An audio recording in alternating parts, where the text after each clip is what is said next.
Assalamualaikum warahmatullahi wabarakatuh. Berjumpa lagi dengan saya Agus Salim di channel Madrasah. Ternyata Biren pernah menjadi ibu kota ketiga Republik Indonesia setelah Yogyakarta dan Bukit Tinggi.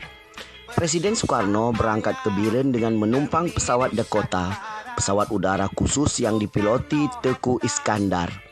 Itu mendarat dengan mulus di lapangan terbang sipil Cotgapu pada tanggal 16 Juni 1948.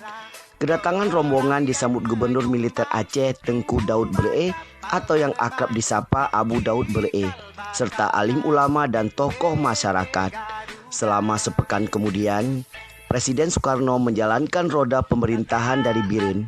Dia menginap dan mengendalikan pemerintahan Republik Indonesia di kediaman Kolonel Hussein Yusuf, Panglima Divisi 10 Komandemen Sumatera, Langkat dan Tanah Karo, di kantor Divisi 10 Pendopo Bupati Biren sekarang.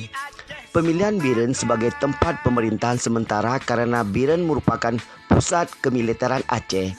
Letaknya pun sangat strategis dalam mengatur strategi militer untuk memblokade serangan Belanda di medan area yang telah menguasai Sumatera Timur.